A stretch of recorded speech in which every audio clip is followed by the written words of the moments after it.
Recording.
¿Cómo están, chicos? ¿Todo bien? ¿Me escuchan?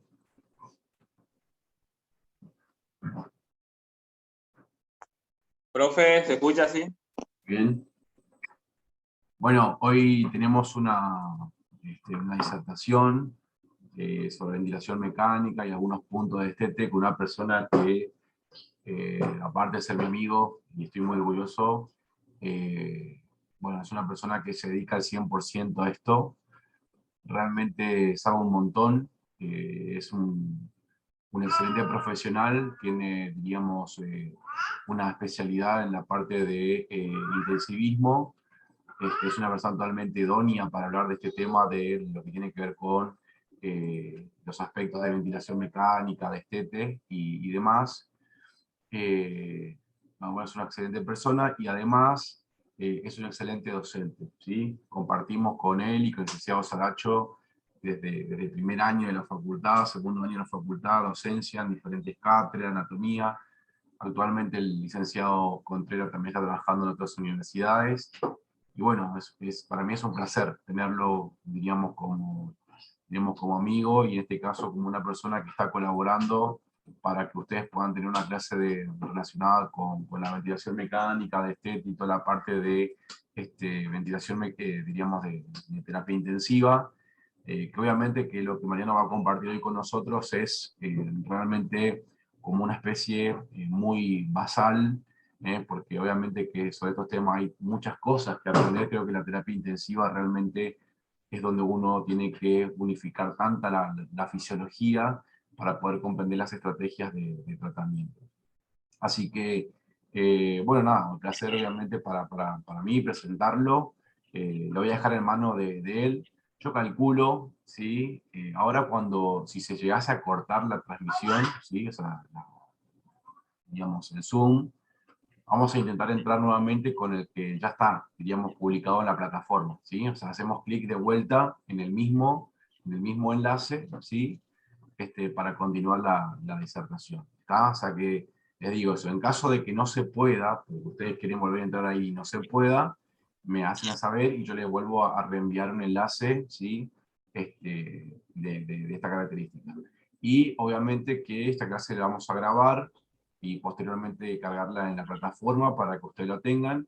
Y también cosa importante, que saben que esto es examen, esto también se pregunta en el examen final. O sea que es importante los conceptos, lo que salga de acá es fundamental, porque también se pregunta, ¿sí?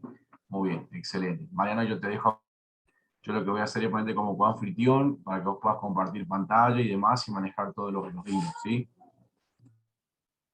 Dale, Julito, ¿qué están? ¿Cómo están, chicos? Buenos días. Días. Bueno, como dijo Julito, amigos de toda la vida, compartimos una carrera, compartimos, gracias a Dios, tenemos la posibilidad de compartir esta cátedra. Más que nada él me invita para que yo pueda exponer el tema de lo que es ventilación mecánica, y es algo que ahora, por el tema del COVID, está tan en auge, tan a boca de sociedad, todo lo que es ventilación mecánica. Y prácticamente para nosotros los kinesiólogos es un rol muy, muy importante todo lo que es el manejo de la parte ventilatoria respiratoria de un paciente crítico, que no únicamente se basa en el manejo de la ventilación mecánica en sí, sino también la interpretación de muchas otras variables a la par del médico, a la par del enfermero, porque es un trabajo en equipo que se hace. Así funciona una terapia intensiva, en equipo, si no, no funciona. Entonces, constantemente es análisis de gases en sangre, estado óseo-base, interpretación de patologías. Eh, a mí, por el rol que me toca, es netamente ventilación mecánica. eh, y digamos que es, ¿cómo decirlo? Es algo muy casero. Hay fórmulas estandarizadas, hay guías establecidas para establecer una ventilación de determinada patología, sí, pero el tema es que la patología sigue evolucionando, el paciente sigue evolucionando, para mejor o para peor. Entonces nosotros constantemente estamos haciendo una interpretación de la fisiopatología que sea en un paciente crítico para poder realizar las correcciones pertinentes de un ventilador mecánico.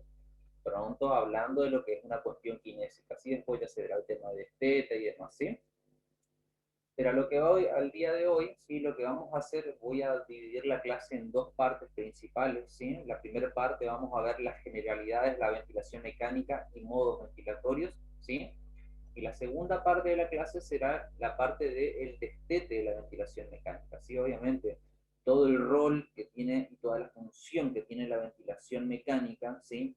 Tiene diferentes etapas, en la cual si el paciente evoluciona favorablemente, va desde el, digamos, el total control de la ventilación por parte del ventilador hasta periodos en los cuales el paciente comienza a asumir su propia ventilación hasta que finalmente se logra sacar el ventilador y, si tiene criterio, se retira la vía aérea artificial, sea un tubo orotraqueal o una cánula traqueostomía, ¿sí? Así que bueno, yo voy a ir dando la clase, ¿sí? En forma paulatina de lo que es los principios generales de la ventilación mecánica, ¿sí? Eh, Sé que no es un tema muy fácil, sino es un tema accesible, pero trataré de hacerlo muy conceptual, ¿sí? Para que se entienda. Y cualquier duda me paran, ¿sí? Y preguntan, ¿sí? Lo que sí yo voy a pedir es que si por favor pueden mantener los micrófonos silenciados, así no hay interferencia, ¿sí? Por lo pronto, ¿se me escucha bien a mí? Sí, profe. Bueno, voy a apagar mi cámara, sí, me voy a mantener únicamente con mi micrófono, ¿sí? Ya saben, cualquier cosa que no se entienda, me paran y volvemos sobre eso, ¿sí? Son dos etapas. Todo lo que es principio de ventilación mecánica, ¿sí? Y la segunda etapa es los criterios de retiro de la ventilación mecánica y retiro de la vía artificial, ¿sí?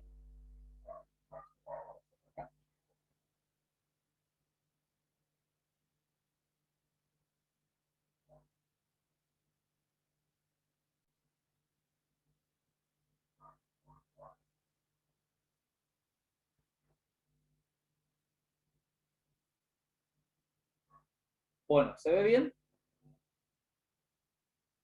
Sí, sí. Profe, se ve bien. Perfecto, bueno. Perfecto, perfecto. Bueno, chicos. Ventilación mecánica, obviamente que todo lo que es la ventilación mecánica, la función del ventilador prácticamente está mal dicho el respirador. ¿Por qué? Porque fisiológicamente la función de ventilar y respirar son cuestiones fisiológicas y conceptuales diferentes, ¿sí? Ventilar hace referencia a lo que es la entrada y la salida de gases, desde la atmósfera hasta el pulmón, ¿sí? Y respirar es el concepto fisiológico de intercambio de gases, ¿sí? O sea, que ventilar hace una cuestión más de bomba muscular, neuromuscular, ¿sí?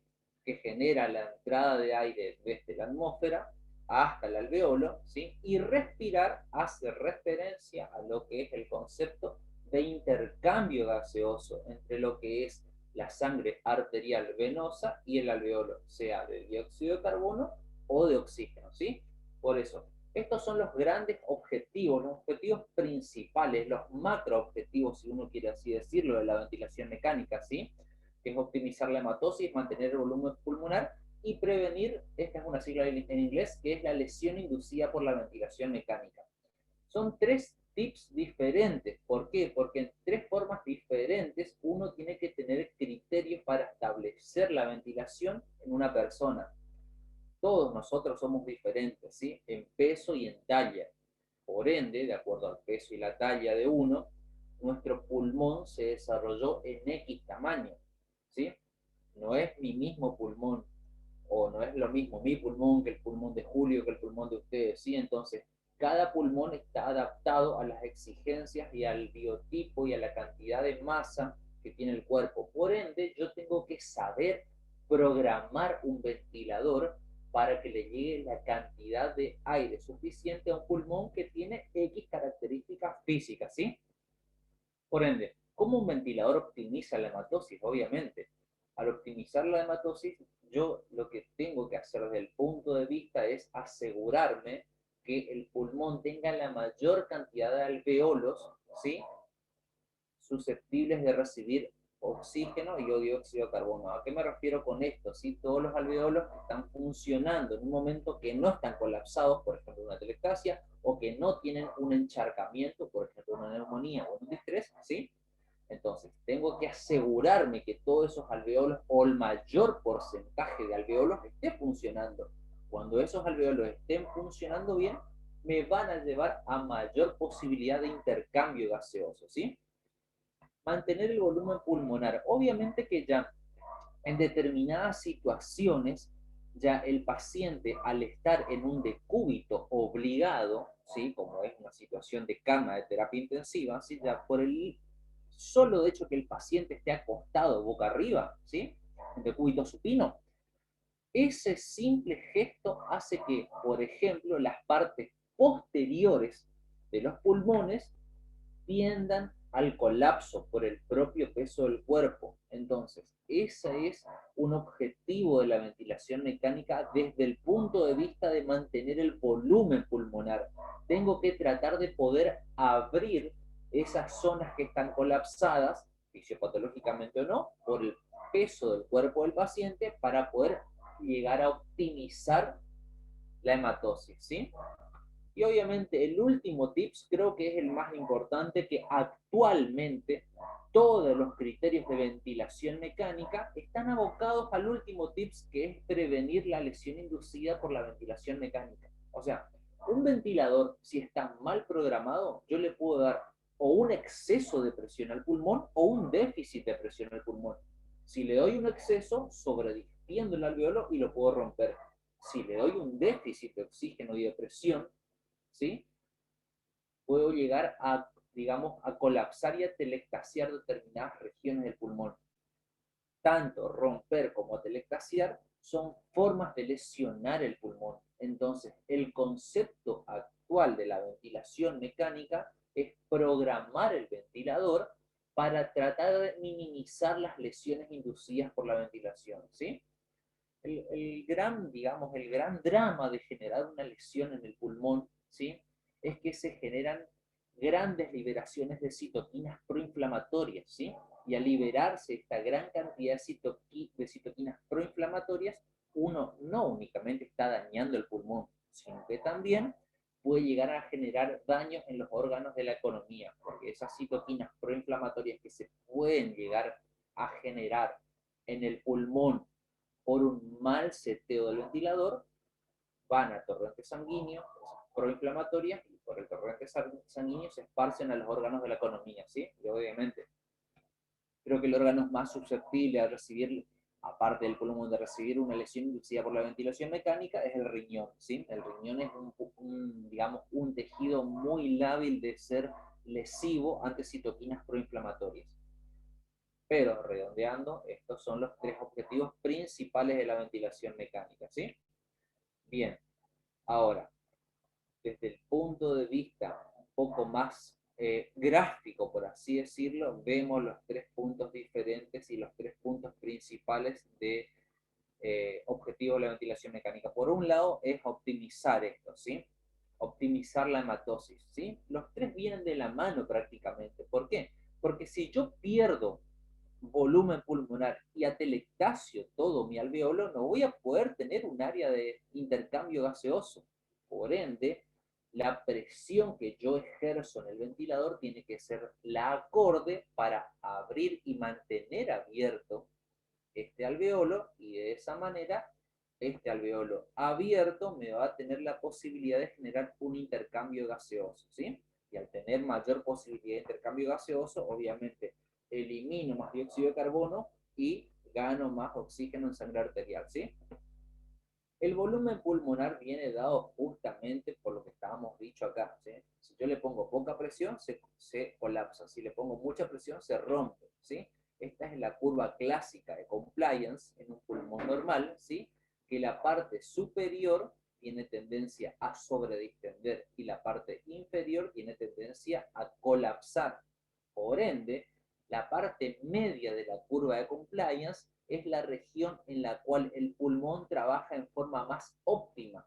Toda la ventilación mecánica, sea en modo controlado por presión, modo controlado por volumen, modo soporte, toda la ventilación mecánica está abocada a ventilar el pulmón en esta zona, la zona de mejor compliance, ¿sí? Ahora vamos a ver mejor ese concepto de compliance porque es la base de la ventilación mecánica, ¿sí? Y obviamente, evitar la lesión inducida por la ventilación mecánica, como yo les dije, ¿sí? Si a este pulmón que ya está totalmente lesivo, ¿sí? Obviamente acá yo veo un neumotórax, por lo que se ve un neumotórax grado 1, ¿sí? Si a este pulmón con neumotórax yo le pongo exceso de presión, sobredistiendo los alveolos y lo llevo a la zona de sobredistensión y lo puedo llegar a romper, ¿sí? Si a este pulmón lesivo yo le pongo poca presión, colapso mi alveolo y lo llevo a esta parte, que también es una forma de lesionar el pulmón. Por ende, a este pulmón lesivo, que ya está lesivo, tengo que ponerle la presión correcta para poder ventilar el alveolo en la forma más óptima de acuerdo a la curva de compliance, ¿sí? ¿Venimos bien hasta acá? Sí, profe. Sí, profe. Bien. Obviamente que la ventilación mecánica tiene diferentes criterios, sí, hay obviamente criterios que se toman en la cabeza del paciente, tenemos criterios ventilatorios, respiratorios, tenemos criterios de pruebas funcionales para establecer que un paciente tiene la necesidad de ventilación, ¿sí? Pero, chicos, a ver, la clínica predomina sobre los otros criterios. ¿Por qué? Porque si yo veo un paciente taquipneico, desaturando, con mal patrón, con utilización de músculos accesorios, obviamente que ese paciente, ya por la clínica ventilatoria, respiratoria que tiene, ya tiene criterio de intubación y de ventilación, ¿sí? Por ende, los signos que ven acá, ¿sí? Son todos signos que se toman en la cabecera del paciente, ¿sí? Signo de insuficiencia respiratoria, lo más rápido, saturometría, ¿sí? Se le pone un saturómetro, si satura debajo de 90, ya está entrando en insuficiencia respiratoria, ¿sí? Utilización de músculo accesorio con respiración paradojal, son signos que se ven en la cabecera del paciente. La inestabilidad hemodinámica, ¿a qué hace referencia a eso? A una situación en la cual el paciente no puede mantener su presión arterial, por ende, o está hipotenso o está hipertenso, ¿sí? Que también viene muy de la mano en determinadas patologías con la parte respiratoria, ¿sí? Y obviamente la alteración del estado de la conciencia, cuando el paciente ya no tiene la posibilidad de mantener la ventilación acorde a la demanda de una patología, taquicárdico, taquipneico, desaturando, pálido, cianótico, sudoroso, obviamente va a empezar a alterar el estado de conciencia, que obviamente eso se evalúa por escala de Glasgow, ¿sí? Entonces, mediante la evaluación de estos signos en la cabecera del paciente, uno rápidamente establece un criterio de intubación y de ventilación mecánica posterior a eso, ¿sí? A ver, otras formas, yo les nombré acá estos signos que son signos que se toman en la clínica del paciente, en la cabecera del paciente. Hay otras formas, ¿sí? Por ejemplo, establecimiento de la presión de dióxido de carbono y oxígeno mediante la muestra de sangre arterial, ¿sí? Esa es otra forma de establecer un criterio de intubación y ventilación. Pero entre que se le saca sangre, la sangre va al laboratorio, el laboratorio la examina, me manda el resultado, pasaron 10-15 minutos, 10-15 minutos que son de oro para el paciente, 10-15 minutos que muchas veces te marcan la diferencia entre la vida y la muerte. Entonces yo no puedo esperar una muestra de laboratorio de sangre arterial para establecer mi criterio de intubación y ventilación, ¿sí? Porque en la emergencia, en una situación de emergencia, los criterios clínicos predominan sobre los otros criterios, ¿sí? ¿Se entiende eso?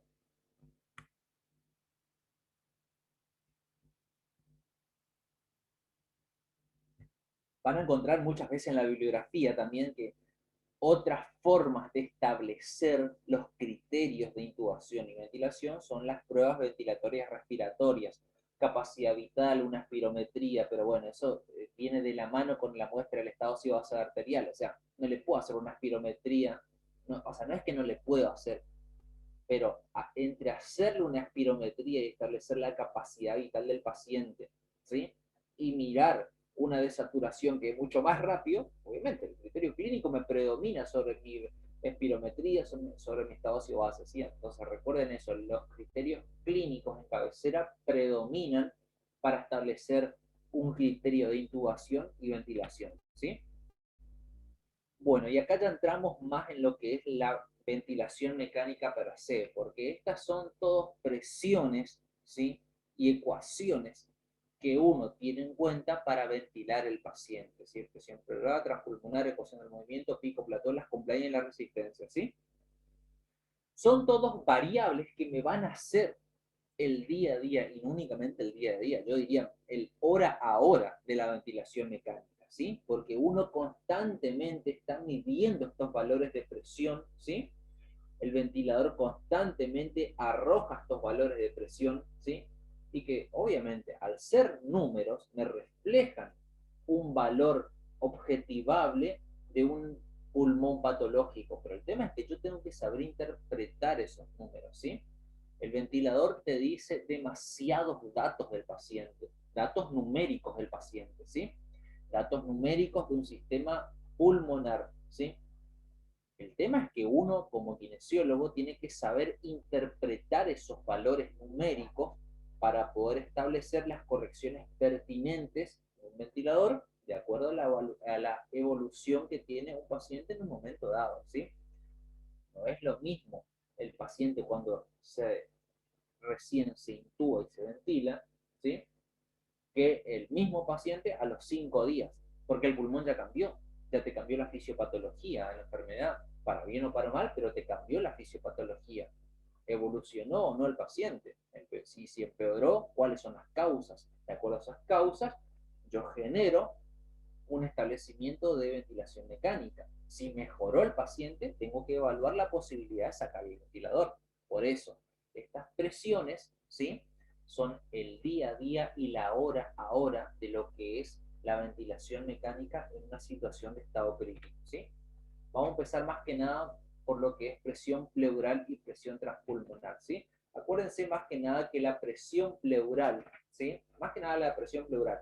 La presión transpulmonar, ¿sí?, es la diferencia que se da entre la presión alveolar y la presión pleural, ¿sí? Obviamente esto es inspiración y esto es expiración, perdón. Expiración e inspiración.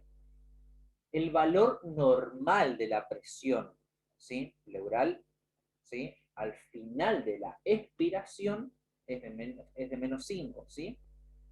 No hay aire en los pulmones, ¿sí? Entonces la presión alveolar es de 0, ¿sí? ¿Qué pasa? Cuando el diafragma se contrae, los músculos ventilatorios se contraen, expanden la caja torácica, ¿sí?, aumentan la presión pleural de menos 5 a menos 8, ¿sí? Esta diferencia de presión se transmite al alveolo y de 0 pasamos a menos 1 respecto a la atmósfera, y como en la atmósfera hay mayor presión que en el alveolo, se produce la entrada de aire desde la atmósfera hasta mi alveolo, ¿sí? Entonces, el concepto de lo que es presión transpulmonar es la diferencia valórica entre lo que es la presión pleural y la presión alveolar. ¿Y por qué es importante el concepto de presión transpulmonar? Porque la presión transpulmonar, obviamente conceptualmente, es la diferencia entre la presión alveolar y la presión intrapleural. Eso ya dijimos, ya. Pero ¿qué es lo interesante de esto? Es que la presión transpulmonar es la presión que me mantiene abierto un alveolo en forma constante, ¿sí? Evita que se colapse junto con otras herramientas, por ejemplo el surfactante, ¿sí? Pero la presión transpulmonar es la presión que me mantiene un alveolo semiabierto, ¿sí? Es mucho más fácil abrir un alveolo que está semiabierto que un alveolo que está totalmente colapsado, porque la presión que voy a tener que hacer para abrir ese alveolo colapsado va a ser mucho mayor, ¿sí? Y eso lo tengo que tener en cuenta para establecer una presión en el ventilador.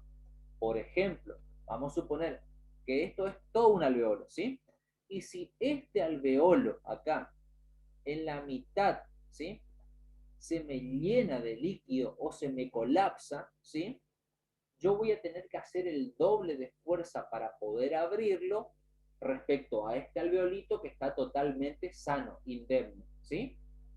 Vamos a ver otro punto de vista. Un derrame pleural, cuando entre las dos hojas pleurales, la visceral y la parietal, se acumula mucho líquido, ¿sí? Al acumularse mucho líquido en el derrame pleural, ya pierdo la presión pleural. Por ende, ya pierdo un soldadito que me mantiene abierto el alveolo. Bueno, se va a cortar la reunión, ¿sí? Parece que seguimos. ¿Se escucha bien? Sí, sí. ¿Se le escucha así? Sí, pensé que se cortó. Bueno, entonces decía que en los derrames se pierde la presión, ¿sí? Entonces, al perder la presión pleural, ya pierdo un soldadito que me mantiene abierto esto. Y al perder este soldadito, el alveolo va a tener tendencia al colapso. Por ende, la presión que tengo que meter acá para abrir ese alveolo con tendencia al colapso va a ser el doble, comparando con este alveolito que está totalmente sano. Entonces, conceptualmente, la presión transpulmonar es la diferencia entre la presión intrapleural y la presión alveolar. ¿Y para qué me sirve eso desde el punto de vista fisiológico? Para mantener abierto un alveolo, para mantenerlo semiabierto en todo momento, ¿sí? Como les dije, es más fácil abrir un alveolo que está semiabierto que uno que está totalmente cerrado y colapsado. ¿Se entendió ese concepto? Sí, sí, se entendió. Perfecto. Porque eso es lo que sucede en muchas patologías, ese colapso, ¿sí? Sucede en muchas patologías. Ejemplo, neumonía, atelectasia, distrés, el COVID mismo actualmente, ¿sí? Tienen tendencia a colapsarme los alveolos, por ende las presiones van a ser totalmente diferentes versus un alveolo sano. Muy bien. Esta es la ecuación del movimiento ventilatorio, ¿sí? Es una ecuación, ¿sí? Es una ecuación en la cual se tiene mucho en cuenta en ventilación mecánica.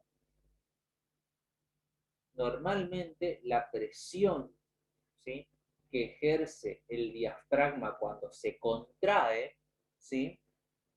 Vamos acá. Cuando el diafragma se contrae, me expande la caja torácica y se genera entrada del aire desde la atmósfera hasta el alveolo, ¿sí? Ese esfuerzo se traduce en presión, ¿sí? Entonces, esa presión para que se genere la entrada de aire, ¿sí?, me tiene que vencer dos fuerzas. Por un lado, la resistencia de la vía aérea, ¿sí? Y por otro lado, la tendencia al parénquima alveolar al colapso. Acuérdense que el pulmón histológicamente tiene predominio de fibras de tipo elástica, ¿sí? Uno inspira y cuando empieza la expiración, esas fibras elásticas, ¿sí?, empiezan a retraerse, por eso muchas veces, y la mayor parte de las veces, la expiración es de tipo pasivo, ¿sí? Entonces, por eso tiene tendencia al colapso el pulmón. Entonces, la fuerza que tiene que hacer el diafragma para meter aire desde la atmósfera, pasando por la vía aérea hasta el alveolo, justamente tiene que vencer dos tipos de fuerza. Por un lado, la resistencia que se ejerce en la vía aérea, ¿sí? Y por otro lado, la tendencia al parénquima de colapsarse, ¿sí? Entonces, finalmente la resistencia a la vía aérea en mayor predominio está en los bronquios de mediano calibre, ¿sí? Entonces, tanto la resistencia como la tendencia al parénquima de contraerse están representados, ¿sí?, por estas dos variables, ¿sí? Flujo por resistencia, volumen sobre defensibilidad o compliance, ¿sí?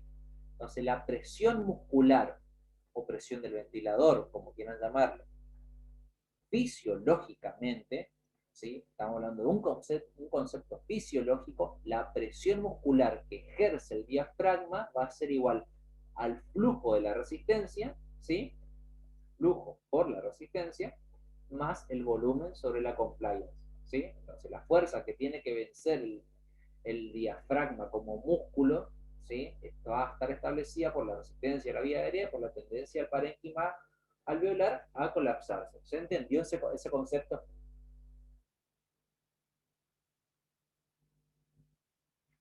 Sí, profe. Bien, a ver, les pregunto ahora, ¿qué patología, ¿sí? ¿Qué tipos de patología me pueden aumentar mucho la resistencia a la vía aérea? Téngase en cuenta que todo lo que es resistencia de vía aérea me hace únicamente referencia a los tubos que conducen el aire, ¿sí? Bronquios. ¿Qué tipo de patologías me pueden aumentar mucho la resistencia a la vía aérea? Cualquiera. ¿Asma? Perfecto, asma, exactamente, asma un tipo. Si se me produce un broncoespasmo acá y se me achica el calibre de mi bronquio por el broncoespasmo, obviamente que la presión muscular para ejercer fuerza va a tener que hacer el doble para meter aire desde acá hasta acá. Bien, buen ejemplo.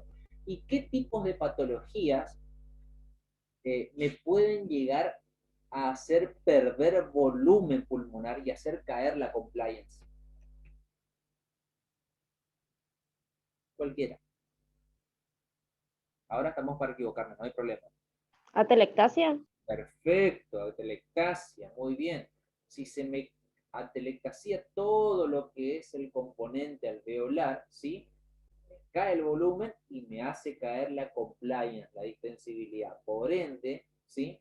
La fuerza que me tiene que hacer acá el diafragma para meter aire y abrir esto que está atelectasiado va a ser el doble. ¿Entiende cómo funciona eso?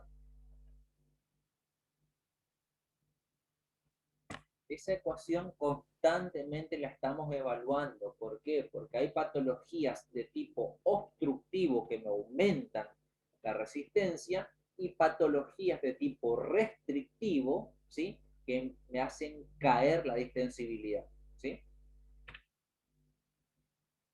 Desde el punto de vista de la ventilación mecánica, ¿sí? Esto se monitoriza. Esta es una curva del ventilador, la curva presión-tiempo, ¿sí? Presión-tiempo. Esta es una curva típica del ventilador, se ve en el ventilador, ¿sí? Acá, mete aire el paciente, hace una pausa, saca aire. Mete aire el ventilador, hace una pausa, saca aire. Esto es inspiración, expiración, ¿sí? La parte más alta, ¿sí? El pico más alto en la fase inspiratoria me hace referencia a la presión pico, ¿sí? Presión de tipo resistiva, ¿sí? Todo lo que me haga un aumento de la resistencia de la vía aérea se traduce en la ventilación mecánica como presión pico, ¿sí? Y el punto más bajo antes que comience la expiración, ¿sí? Es la presión de tipo plató. La plató es una presión que me monitoriza la compliance pulmonar, ¿sí? Entonces, presión pico, todo lo que es vía aérea, presión plató, todo lo que es componente elástico, compliance, ¿sí? Presión pico para flujo por resistencia, presión plató para todo lo que es compliance, ¿sí? Vimos presión pleural, transpulmonar, ecuación del movimiento, pico, todo lo que hace es, o me hace alusión y me representa la resistencia de la vía aérea del paciente, y presión plató, ¿sí? Me hace referencia a todo lo que es el componente elástico o compliance, ¿sí? Bien. Vamos a la compliance. ¿Se acuerdan el concepto de compliance? ¿Sí? ¿No? El que se anime.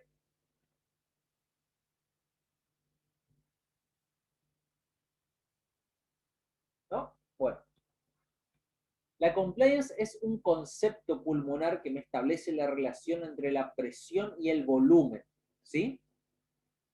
Como yo les dije, el diafragma se contrae y me establece, al aumentar el volumen de la caja torácica, me establece una diferencia de presión entre el alveolo y la atmósfera.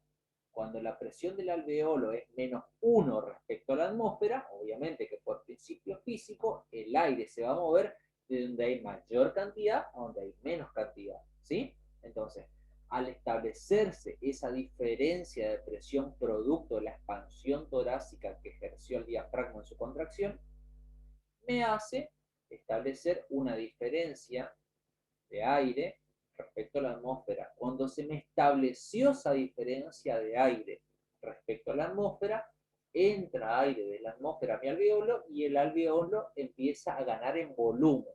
Entonces,